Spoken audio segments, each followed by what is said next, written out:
We thought we'd try a more intimate setting this time up here in the Kaiser space, as some of you know. It is on the 9th floor rather than the big conference center downstairs, just because we thought it might be more conducive to an informal dialogue, which is really our goal. Thanks very much in these settings. Also, as I think all of you know, we built this building some years ago in part to let nonprofits use the conference center and broadcast studio downstairs. And mostly those are small nonprofits and broke nonprofits, though I don't know who's not a broke nonprofit this year. But today, the Pew Charitable Trust is borrowing the conference center downstairs.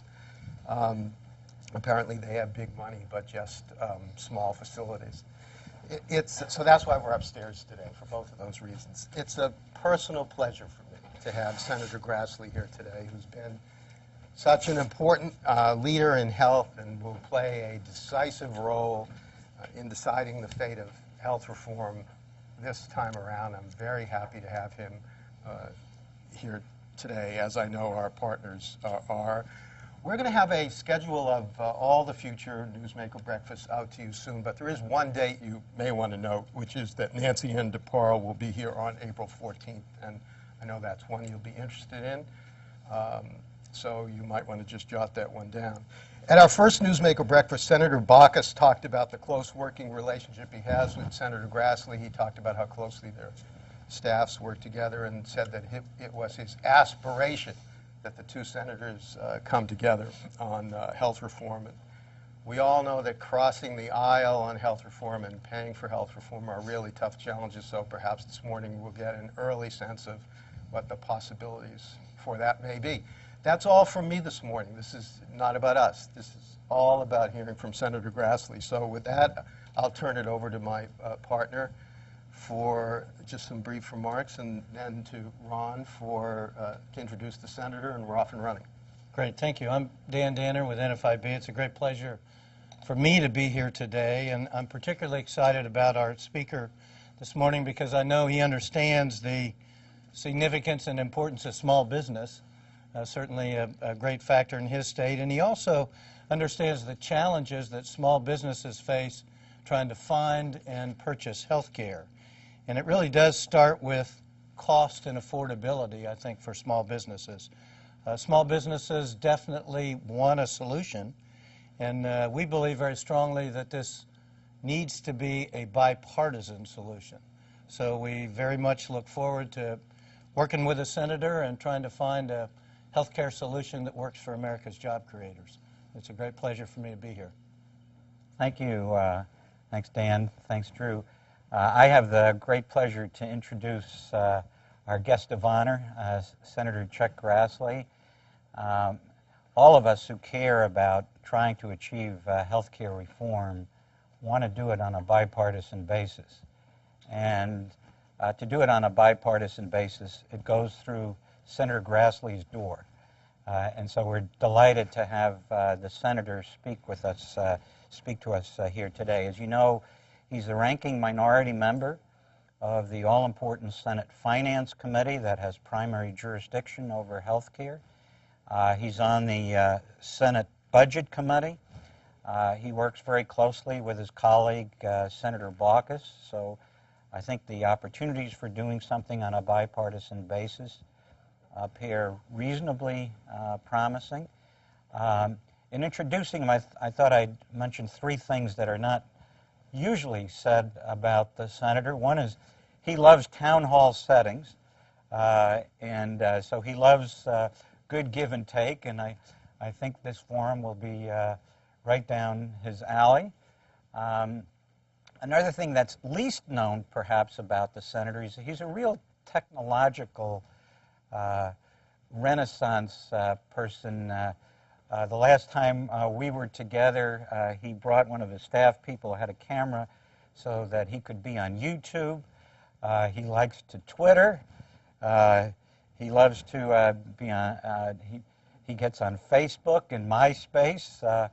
I had the, if you don't mind, I had the nerve to say, "You're cool." And Lastly, we learned something new about the senator, if you don't mind, a double entendre. He has a real yen for Japanese culture. It is with great delight that we bring to you Senator Chuck Grassley. I appreciate this opportunity to be with you, and particularly to thank all the organizations involved in bringing you folks together to help us communicate with the American people an issue that needs a lot of discussion at the grassroots level if we're going to get things done. So you folks are helping us do our job of representative government. We're one half of that, our constituents are the other half of that. It takes dialogue to accomplish that, and the facility of the media plus the organizations sponsoring this are very important in that process, because this is not something that's going to get by the American people.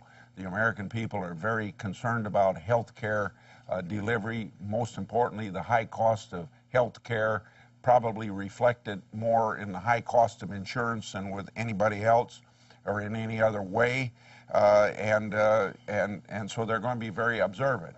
But it's a very complicated issue, and it's one that not only does it need a general discussion, but there's subsets of it that need a great deal of understanding. Before I get to what I would call opening remarks, let me say something about a policy in another department of government that I think is counterproductive to what we're trying to do, bringing preventive medicine to the practice of medicine in the United States. And that's the policy of the Attorney General, not enforcing marijuana laws. If you see the high cost of medicine that comes from drug abuse and what it drives up, not enforcing the marijuana laws, which are a gateway to other hard drugs, and particularly if you see the methamphetamine problems and the health problems that are connected with methamphetamine, this Attorney General is not doing health care reform any good, particularly the bit about getting health care costs down. And so the first rule of medicine, first do no harm, is being violated by the Attorney General with his decision. As I go into this issue of health care reform, I think the stage has been set by Senator Baucus, and I'm somewhat repetitive, but thank him for the close working relationship that we've had for 8 years, now going on the 9th year. 2/3 of that time I was chairman, 1/3 he's chairman. Before it's all said, it'll be 1/3 I'll be chairman, he'll be 2/3, or he'll be 2/3 chairman, the way the numbers work out. But it doesn't make much difference, because wherever you come from in working with him, it seems to me that in most cases we're able to get bipartisan things done. And just in case you might wonder, so far this year, is that really bipartisanship? Some legislation that's already passed. I think don't judge Grassley-Baucus relationship by a couple things that have passed in a partisan way that would normally, coming out of our committee, be more partisan, because I think there's been a lot of things forced on Senator Baucus by leadership that he isn't comfortable with, but some things that had to move quickly and make it appear that that may be a shattered relationship. It's not. In fact, Tuesday we met for the 4th time this year on the agenda of this year's work. We're going to meet at 4:30 again. Normally we don't have Thursday meetings, but we're going to meet again on Thursday today for another small aspect of our working together. So this working relationship is going to help us get health care reform through, because I don't think it's one that the usual bipartisan tool is going to fit into. If you understand the Byrd rules and if you understand reconciliation, you might think, well, if you can't get a bipartisan agreement, the Democrats can get it anyway. But considering Byrd rule, it's going to be a very difficult thing for them to do. But I think the overriding issue, and I'll bet you Senator Baucus gave you this figure, he wants a bill to pass by 75 to 80 votes. That dictates bipartisanship. I think he feels comfortable with it, and obviously I feel comfortable with it. And one reason why I think it's possible is because there might be divisions within the Republican Party on certain aspects of health care reform, but honestly, to this point, I have not had one Republican of the 41 tell me that we should not be doing health care reform. So I'm very positive about it. I'm somewhat cautious when I come to a meeting like this and everything I say is going to be, well, maybe not everything. Maybe I hope everything would be reported. Not everything's going to be reported, and maybe I'll be lucky some things won't be reported. But I'm cautious about coming here because we are not so far down the road that some things that are said just wrong could upset the apple cart. And it's an apple cart that maybe not between Baucus and me could be upset, but other people of both political parties could upset the process. And I want to be very cautious in how I answer some of your questions, and maybe some of your questions I won't answer for that reason. But understand our working relationship is not just Baucus-Grassley. I think over a period of 8 years you could consider the staff of finance, yes, divided between Republican and Democrat, but as one staff, a pretty close working relationship, a pretty good understanding of where other people are coming from, most importantly an understanding of what it takes to get a bipartisan agreement. And whereas Baucus and I may talk regularly, but for short periods of time, these folks are dealing all the time. So I'm positive that we can get health care reform done. I want to emphasize that politically, in order to have a bipartisan agreement, it's got to be done through regular order and not reconciliation. I think our goal has to be to bring costs under control. I think one of the principles that was agreed to by both the president and most people in Congress is that if you got health insurance that you like right now, you ought to be able to keep that. One of the controversial things that will come up will affect that. In other words, let me just speculate. There's a private option, or there's a public option plan out there. Okay, Lewin says you have a public option plan. You know, the government is not a fair competitor. It can dictate. I mean, it can drive. Let's put it that way. And Lewin says that, you know, after a period of time, 118 million people are going to opt out. And it's particularly in small business, maybe that may be an issue. So you kind of get to a point, well, if 118 million people out of X number of people that have health insurance now opt out, then, you know, what's left drives up the cost so much that eventually I think it's a step towards single payer. And even the President of the United States has said that he's not out to have a single payer. But, you know, progress kind of can go in that direction. It's something that could happen slowly, like the analogy of a frog put in a boiling water jumps out and lives. But you put a frog in cold water, heat it up to a boil, and he will die. So those that want to preserve you know, the option of a John Deere worker maintaining their insurance and having a government as a competitor, pretty soon there might not be John Deere insurance, as an example. And John Deere is a major industry in my state, and that's why I use them as an example.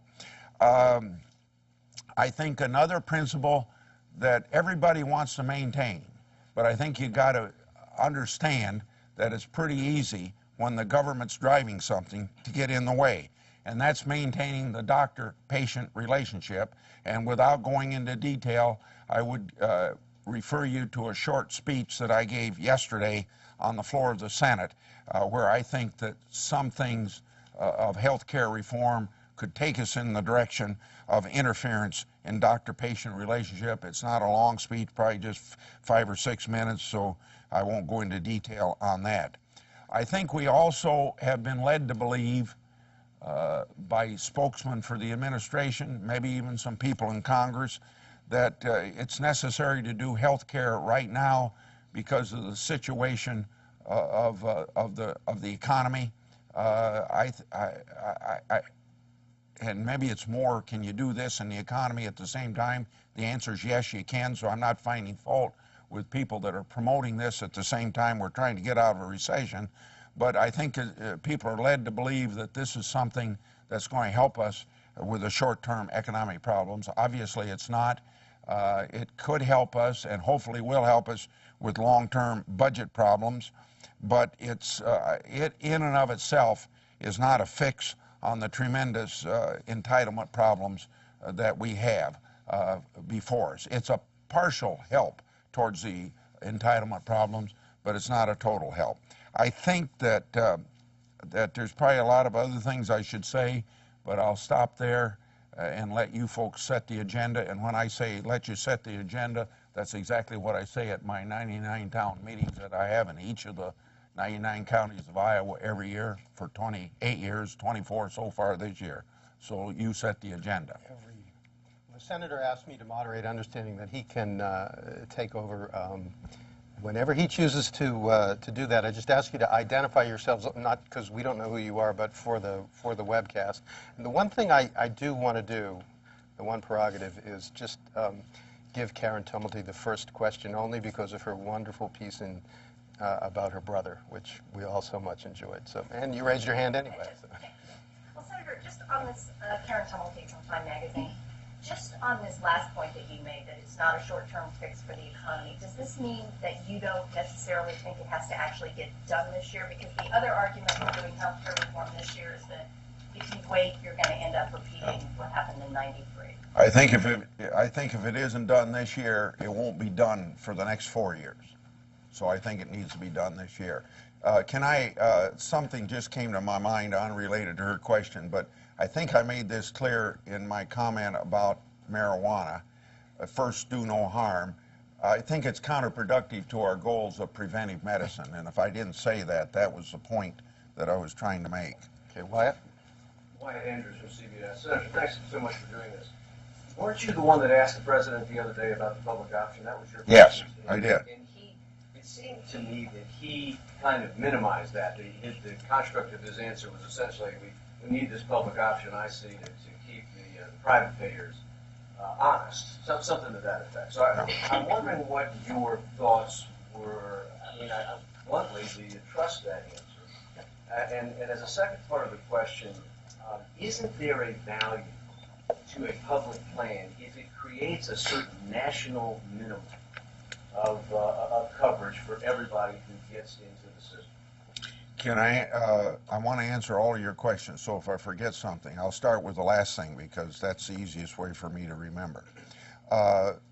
First of all, remember, you can do it through the public option, yes, but don't forget the problems we had with supplemental insurance policies for Medicare during the 80s. We had 1,000 of them develop, and people were over-insuring, buying policies 3 or 4 times to cover one thing. So what we did is we set a pattern. They had to fit into 10 principles, or they had to emphasize 10 things, so we didn't have this duplication, so it wasn't a problem for the senior citizen. And we can do the same thing for private insurance. In fact, we do it for private insurance only through the states with all the mandates that we have. So we can do it. It would be preemption of state law. And if uniformity is what you want, we can legislate that without the private option and accomplish that. Now, go back, and the other one was about what the president exchanged with me. I think the president had to say what he had to say, and if it had been a Republican president would have had to say it maybe shouldn't be an option, because here's where you are on this issue. I don't know what forum I heard this about. I was not there.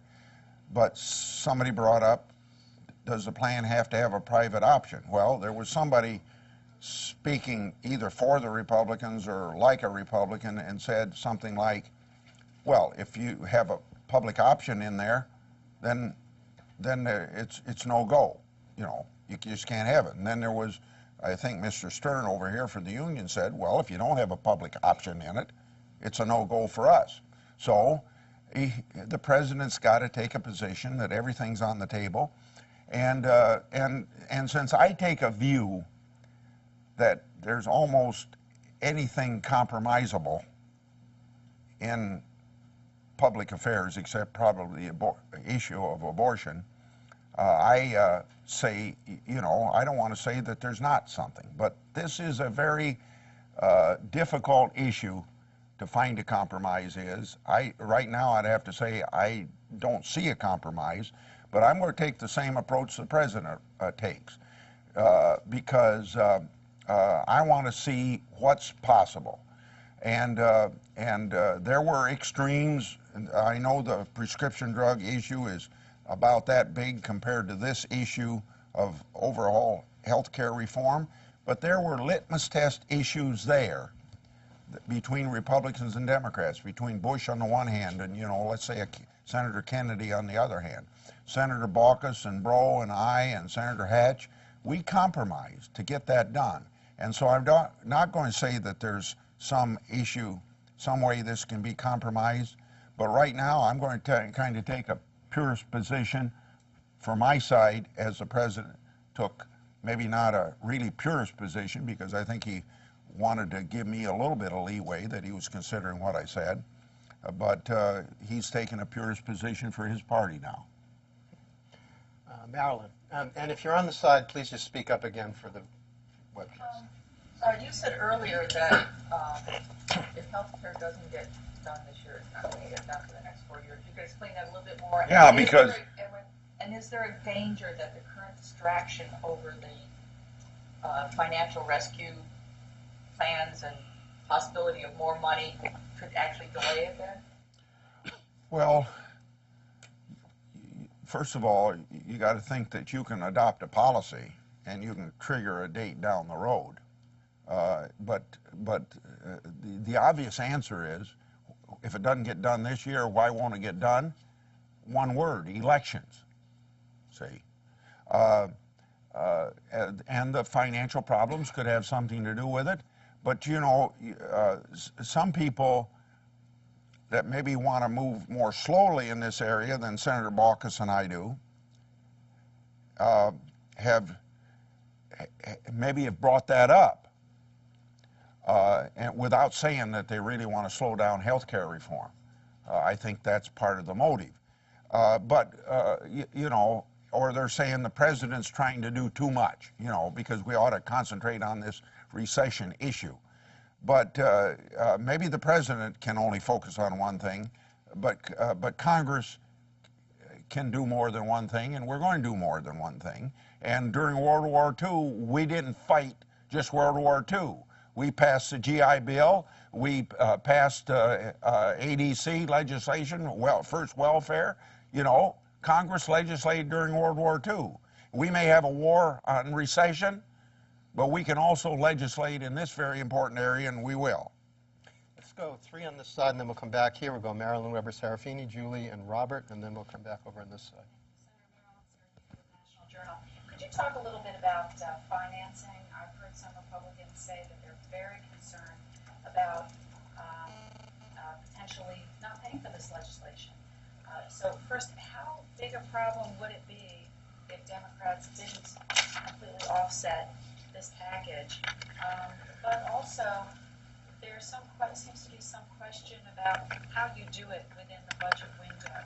Can you have some flexibility to invest more upfront and have some of the savings later on? And how flexible should we be? Well, first of all, I think a principle of, I think all 41 Republicans, but I don't want to say absolutely 41, but I think it's a consensus among us that it's got to be paid for. And that partly is driven by what Democrats have done in the previous Congress of PAYGO. You know, it's our reminding them of a principle that they laid out, and they ought to live by the principle.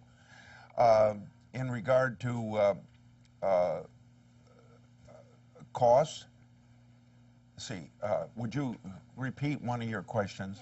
Yeah, it has to do with the budget window and how much flexibility should there be? There are many people who are saying, well, you know, we invest up front, yes.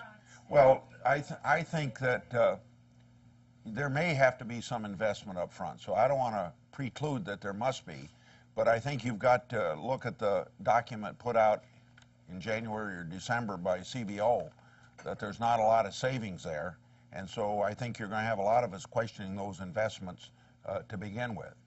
On the other hand, whenever you get a program started, there is some upfront cost.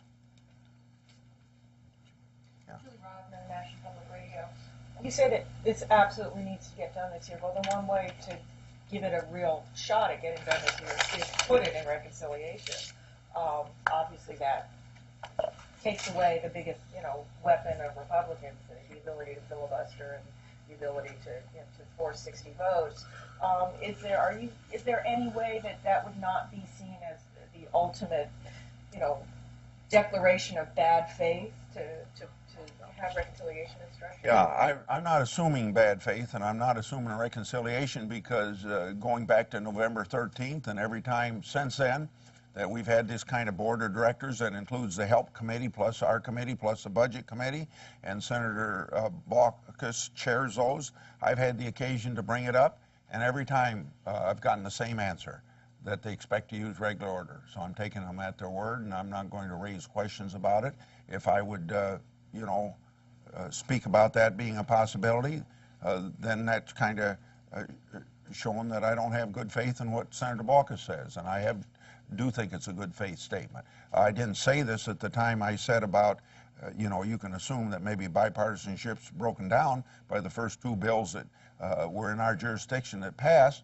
I said that I thought Senator Baucus was uncomfortable with that, and I think that everything he said about bipartisanship on this is the same thing I've been hearing him say since we first sat down in January of 2001 and decided to meet once a week to plan the agenda for the committee, and we've been doing that. Are you confident that, he set out, both of you have set out this, what sounds like incredibly ambitious schedule to get a bill of this magnitude, vote not just out of committee but to the Senate floor. Do you think you can do that under regular order? Yes, I do. Simple answer. Robert, you had your hand up. You still? No. Okay. Let's go down this side. Drew Armstrong, Congressional Quarterly. You and a lot of other Republicans I've been speaking with have mentioned preserving the doctor-patient relationship. And in the past, and sometimes when questioned about what that means, it can sometimes be a surrogate for not making cuts to certain providers when we talk about rejiggering the payment system or things like that. So what does not interfering with the doctor-patient relationship means? It can be a very broad term, a lot of times used to defend. Let's say that the crux of your question is not through the payment system. I think the extent to which we moved, and this is one of the principles I should have laid out that we're trying to accomplish here, and I didn't get to that point, but put down that a very important point for me, and hence answering your question at the same time, is moving from quantity, paying based on quantity, to quality, or performance measures, whatever you want to call it. It's got a lot of different names. And I think that that's the way, number one way. A second way would be to the present, we pay on quantity now. And in the process of paying on quantity, now this may be self-corrected by going from quantity to quality, but let's just suppose we stay on quantity. We have, through our payment system, we've upset the whole practice of medicine to such a point that we don't have very many primary care givers, primary care doctors, and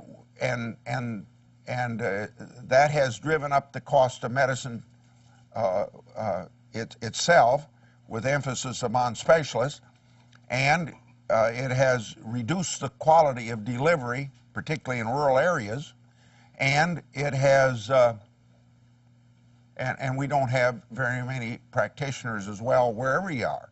So this analogy was given by one of the medical professional people that are members of Congress. We pay specialists 4 times what congressmen get paid. We pay primary practitioners primary doctors less than what we get paid. And so we have incentivized, since at least the Shao study of the late 80s, shoved everything over here into everybody going into specialty. And you need some of that, but we've overdone it. And we've got to incentivize people to be family practice. It's a whole lot like in the 1960s when I was in the state legislature. We wondered why medical doctors were going to California to practice. Well, one was that we general practitioners were not considered a specialty, so they set up a family practice specialty. So we set up a family practice specialty. The other one was that all the people was we were educating doctors in Iowa, and all the professors there were saying, go to California, that's where you get the high money. See? So, you know, policy has consequences, and we've had consequences of overemphasizing specialists beyond the need, to a point where the practice of medicine in the upper Midwest, from Wisconsin to the, let's say, the Pacific Ocean, but obviously not including California, and from Kansas up to Canada, if we practice medicine in the rest of the country like we do there, we would save 1/3 of Medicare, because, well, people are healthier, that's part of it. People don't overutilize is a big part of it. Doctors don't send you to the hospital at a drop of a hat, and more importantly, they don't send you to 25 specialists. Now, I don't know whether it's as bad as the doctors in Des Moines tell me, but they said go to Louisiana, and you can see Louisiana on the Dartmouth study, how costly it is there, but they're sending people to 25 specialists compared to an average of 5 or 6 in Des Moines, Iowa. Now, maybe you'll have to go to the doctors of Iowa to get a justification for that. I'm quoting them, and I'm happy to quote them, because I think when I see the Dartmouth study, I think they know what they're talking about. Can I follow up on that? Or, I didn't even answer your question. I know. That's what I was You should have interrupted before I ate up all the time. if I mean, OMB Director Orzak, he pointed to that map and he said, this is where the biggest pot of money is. And, you know, one person's waste is another person's income, obviously. And you talk about how congressional policies created all these specialists, and in a sense you've created your own monster that you're going to have to deal with on the lobby side. You understand it was based on a Harvard professor by the name of Shao.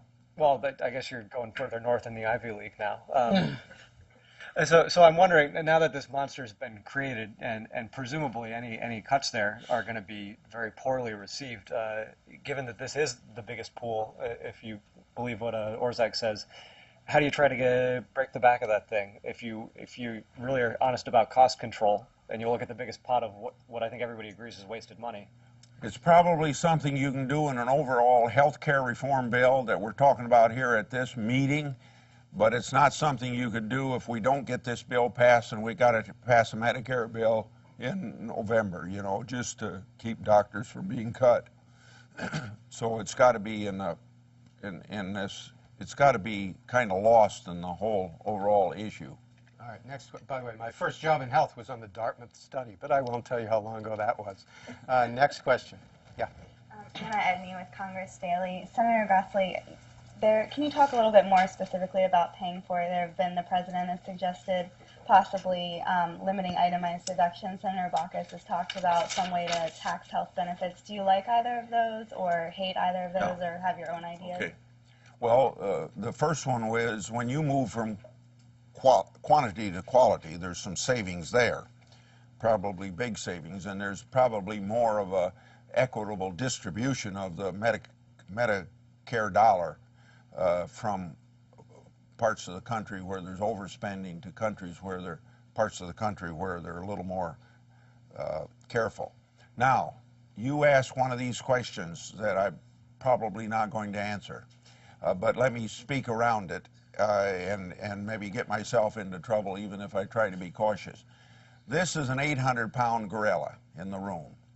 It's an issue that Senator Baucus has spoken out on, got some criticism. It's something that the president's, I shouldn't say maybe the president, but at least the White House had spoken out on and pulled back a little bit. So I'm going to be careful not to speak out about it, except it's something that's on the table, but not necessarily just as a revenue raiser. It's on the table because economists have studied the use of, they've studied the use of, I'll say, higher priced health plans and have come to the conclusion that they tend to bring about overutilization and expense that goes with overutilization, and that that is a contributing factor to the inflation of health costs by maybe 2 or 3 percentage points. So if we do something in that area, it's also got something to do with savings as well as raising money. The extent to which it's a compromise of the president's position as well as mine and Wyden and Baucus, that if you got your health insurance now, you ought to be able to keep it. The extent to which you would cap something, it would be a compromise of that, but not any more of a compromise than the president's public option. If you're going to have 118 million crowd out and eventually you don't have private health insurance, or it's too costly so you can't afford it, you know, people inadvertently are being denied what we promise them of keeping what you have. So it's something that we're going to have to move in cautiously, and quite frankly, unless there's a great big consensus to do that, what your question is about capping, I assume, and to raise money, or for the other more important reason of taking inflation out of health insurance, it's not going to happen unless there's a great big consensus to get it done. Hi, Senator Steve Teske from BNA. Can you walk me through your timeline and Senator Baucus's timeline? If you're talking about having it in committee June or maybe July, you have... If I misstated, I would like to have Mark of my staff join me in trying to answer it, but it's my understanding that that next week, plus going into April, at the subcommittee level, which is Senator Rockefeller, there's going to be hearings on certain aspects of it, and I think 2 or 3 of those are scheduled, and then probably 3 roundtables, which is we've been invited to do by the experience that Senator Kennedy has used roundtables in his help committee as being very helpful to getting consensus. 3 or 4, I shouldn't say 3 or 4, probably 3 roundtables during April and May. And also during this period of time, certain segments of it, of a plan worked out between Baucus and me within our jurisdiction, and I can't speak for the Help Committee, but certain segments of it being put out for discussion purposes, probably in tune with the dates of the roundtables on those certain subsets, and then getting to legislation in June with hopes of having it on the floor in July. Is that right? They would like to have the markup in June and go straight to the floor in June. Oh, okay. But everything else is exempt. Well, so that basically leaves you 2 months. I mean, with vacations and everything to get this done. And I'm just thinking in the past, just to doing like a very much simpler Medicare bill, it's taken you 6, 7, 8 months to. And this is like hugely complicated. Could you explain how you're going to do that? Well, first of all, I hope you would agree that if we don't set an aggressive agenda, it's not going to get done this year. And it's just our commitment to getting it done and the hard work that we're willing to put in, and probably only one other issue that's going to interfere with the work of the committee, and that would be possibly if there's an energy bill out of energy, we may have a tax component to that, but energy legislation within our committee tends to be very bipartisan and almost non-controversial. So I think you're talking about the ability of Senator Baucus and I to keep our attention on it, on this one issue, as well as our staff in the health areas of both sides of the aisle would not be working on health issues in conjunction with this until you get to if November, December, and we don't get this done, and we got to pass something just on Medicare updates. Robert. Senator, have you expressed any position on the idea of requiring most employers to contribute to the cost of coverage for their workers? No, I have not, and that's one that I haven't thought out thoroughly, so I can't give you an opinion. Except I can add to it, though, things that I have to consider. I have to consider how Massachusetts is working out and the problems that they have, and I think those issues in Massachusetts, or the inability of California to move ahead with a plan that presumably at one time there was a bipartisan consensus between the governors and Democrats in the legislature to move forward on, and then even the Democrats in the legislature backed off of it. And I assume that it had something more than just the budget problems of the state of California that was basic for that. We got lessons to learn from our laboratories of the states in this regard. Let's go to Texas and then to Noam. Senator Grassley, I'm Jim Landers of the Dallas Morning News. I wanted to go back to what you were saying about a public insurance option. I didn't really get what you were trying to say. Yeah. The president's got a position where he says, well, keep the option open. You're keeping the option open or just closing it down? Let me ask you, did I confuse you in my opening remarks, or did I confuse you in the answer to his question? Answer to his question. Okay. There was two answers to his question. One was the issue itself, and the other one was the approaching of it by the two political parties, or by the two extremes. And I think that the easiest way to answer the latter is that at this point everything's on the table. And you don't negotiate if everything's not on the table, even if there's something that's on the table, that if it's on the table at the end, you don't have a deal, see? So everything's got to be on the table if you're negotiating in good faith. But then let me speak to the substance of it, because I think this is the most important aspect. The president says, I say, Baca says, Wyden says, we want people to be able to keep the insurance that they have right now, if they decide to keep it. Okay, you have a public option that people can buy into. Government is not a fair competitor. And so you have a government plan, and eventually it crowds out. Lewin says 118 million people.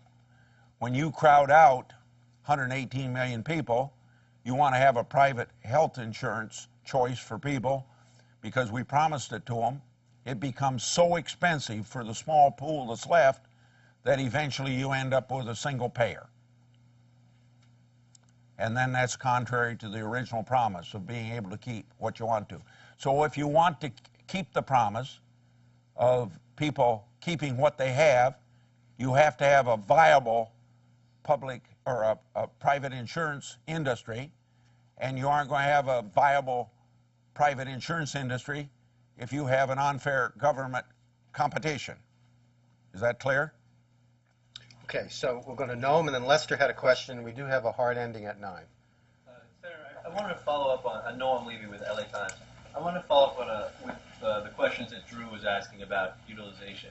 If you're gonna tackle the issue of overutilization in a place like Mississippi, doesn't that necessarily then mean that the federal government has to be in a position of saying to patients and doctors in St. Jackson, Mississippi, you can't go to that extra specialist, or we're not going to pay for that extra specialist? No. Because what we're saying, the government policy has driven doctors to and it's encouraged overutilization. It's encouraged abuse of the system. It's encouraged gaming of the system, and we want to take the gaming of the system out. But how would you do that if By rewarding people on quality instead of quantity. Senator, I'm Lester Fader with The Nation. I want to pick up on the point you're making about this unfair competition with a public option. As you know, in your state, Wellmark has over 50% of the market share in insurance, and the next closest competitor is about 12%. And I'm wondering if you can, I mean, if that situation is considered fair competition, if Wellmark could be considered an unfair competitor, and how, short of a public option that might shake up that kind of a breakdown of the insurance market, you'd come up with a regulatory scheme that allowed fair competition to take place. Sure, just by striking the prohibition against selling insurance across state lines. And you don't not worry that would precipitate a race to the bottom in terms of how they were structured, the insurers? Or you think you could put in place a national regulatory scheme? Well, if you think it's necessary, as the question over here implied, that you had to have a public option in order to have some sort of uniformity or some sort of minimum coverage, we can legislate that minimum coverage. We preempted state law in the early 1990s on supplemental insurance to do exactly that. Thank you. Other questions? Let's see who hasn't asked one yet. Yeah. Senator, what do you think the political price would be to Republicans this year if there's opposition enough on your side of the aisle that this fails this year? Well, that's not a problem, because I haven't had anybody tell me that they didn't want health care reform. So, and you know, I've got people in my party that are not bashful to tell me that I cooperate too much with the Democrats. So in relationship to the goodwill that Republicans, you say, have this year, what do you see as the major stumbling points this year? Is it the substance of the policy? Is it the price tag that they'll have to face? Is it the distractions, as we asked earlier? I think the major difference between the two political parties is the extent to which we keep a market-based health insurance or we have a government-driven based health insurance. And is there anything incremental that could be done this year that would address that wouldn't be considered comprehensive? I think that if we do something incremental this year, you're never going to get comprehensive health care reform. Now, I'll back up a little bit from saying incrementalism is entirely out. You could have, as long as we adopt an overall health care reform, you could have a little bit of incrementalism through phasing in certain aspects of it, or when you start it. Let me back up to your first point about Republicans being blamed. Why would Republicans be blamed if we don't have a health care insurance any more than the Democrats would be blamed? Can you tell me where you're coming from with a question like that? I mean, are you... Oh, okay, well then let me show you the good faith of the Republicans. Every Wednesday that we've been in session since the second week of January, we have had an hour-long meeting of everybody in the Republican caucus to be educated about this issue, express their views, and brought in experts to do it with an understanding that we have the very same job within our Republican caucus of educating people about the details of this, the same way that I said that a meeting like this is very useful to help educate the people, the grassroots, about the subsets of this. Nobody needs to be educated about the need of health care reform or the 50,000 level, but we got to start educating people at the 10,000 level. Are you always provocative?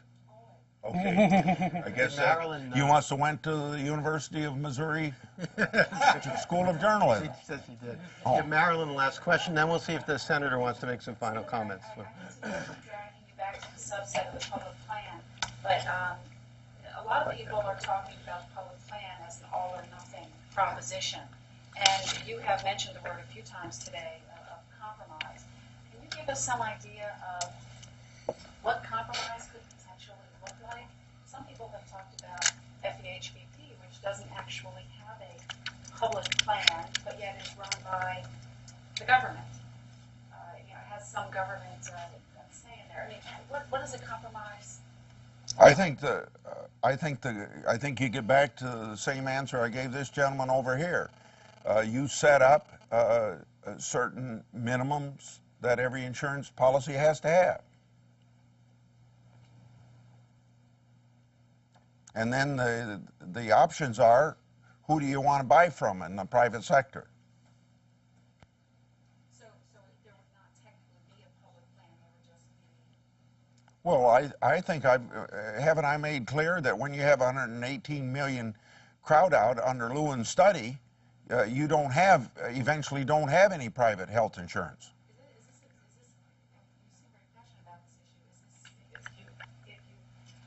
If it looks as though you're on a path to single payer, is that a deal buster for Republicans? I said that I think I spoke very strongly. This is a deal breaker for Republicans if it's in, and it's a deal breaker for Democrats if it's not in. Is there a compromise in between? I don't see one today. There might be one. And if you're going to legislate in good faith, I should say negotiate in good faith, everything's on the table. But it's one of the most difficult things, and I don't see a compromise in that area. But I told you that only abortion is about the only issue I know of that's not compromisable. Senator, would you like to make a final comment that might or might not have anything to do with the public plan? Well, it's the same thing I would tell a radio station when I get on it on my weekly broadcasts, that thank you for helping us communicate with our constituents. Representative government's a two-way street. I'm one half of that process. My constituents the other half. We have to have dialogue. Thank you for helping us have dialogue through this forum with our constituents in a very important issue, because the education of the American people at the grassroots are very essential to get this passed, and that's why I should have and didn't, but now I do, compromise the president for having his health care forum 2 weeks ago, and I compromise him for having 5 around the country, of which he's going to have one in Des Moines on Monday. Okay. Yeah. So thank you all for coming. Certainly thank the senator for coming, and as this develops, should you be interested, you're more than welcome to come back and do it again. Well, there's nothing happened today that I wouldn't welcome an opportunity to come back.